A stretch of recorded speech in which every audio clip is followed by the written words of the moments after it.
Inflation risk, जब भी आप इन्वेस्टमेंट्स कर रहे हो मे बी आप इन्फ्लेशन को फैक्टर इन नहीं करते, लेकिन अगर आप इन्फ्लेशन को फैक्टर इन करोगे तो आपको दिखेगा कि जितना आपको ग्रोथ रेट लग रहा है आपके इन्वेस्टमेंट्स का उससे बहुत कम है, क्योंकि पैसा धीरे धीरे अपनी परचेजिंग पावर लूज करता है जैसे जैसे गुड्स और सर्विसेज के प्राइसेस बढ़ते हैं। अब आपकी इन्वेस्टमेंट्स पे इन्फ्लेशन का बहुत बड़ा इंपैक्ट हो सकता है,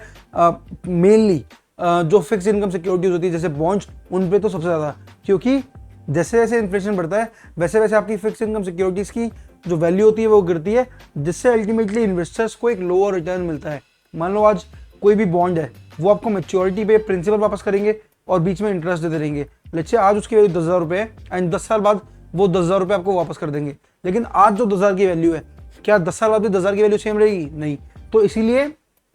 इन्फ्लेशन का रिस्क एक बहुत बड़ा रिस्क है आपके इन्वेस्टमेंट्स पे, एंड अगर आप उनको फैक्टर इन करते हो तभी आप एक रियल रिटर्न ऑन इन्वेस्टमेंट कमा पाओगे। अब इन्वेस्टर्स और ट्रेडर्स को इन्फ्लेशन रिस्क के बारे में ऑब्वियसली अवेयर रहना बहुत ज़रूरी है कि किस तरीके से उनकी इन्वेस्टमेंट्स पे इन्फ्लेशन का इम्पैक्ट आएगा, एंड आपको ये देखना है कि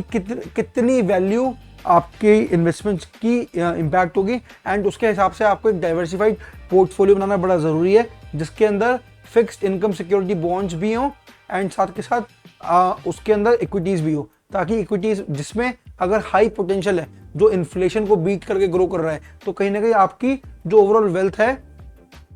एक तरफ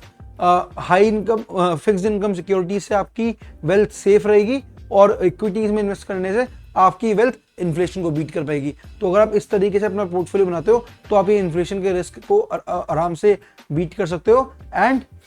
आपको ये भी देखना है कि आपकी इन्वेस्टमेंट की ड्यूरेशन क्या है, क्योंकि इन्फ्लेशन का रिस्क ऑब्वियसली ड्यूरेशन से लिंक है। अगर ड्यूरेशन कम है तो इन्फ्लेशन का ऑब्वियसली इतना इंपैक्ट आएगा नहीं, क्योंकि उस टाइम में इन्फ्लेशन इतनी होगी नहीं, लेकिन अगर ड्यूरेशन ज़्यादा है तो इन्फ्लेशन का इम्पैक्ट बहुत ज़्यादा आएगा। एंड इसीलिए आपको ड्यूरेशन क्या है आपकी इन्वेस्टमेंट्स की, एंड क्या आपका ओवरऑल किस चीज़ में आप इन्वेस्ट कर रहे हो, उसके हिसाब से आपको देखना बड़ा ज़रूरी है कि वो चीज़ इन्फ्लेशन से किस तरीके से इम्पैक्ट होगी, एंड आपको इन्फ्लेशन के रिस्क को मिटिगेट करने के लिए एक वेल डाइवर्सिफाइड पोर्टफोलियो होना बहुत ज़रूरी है।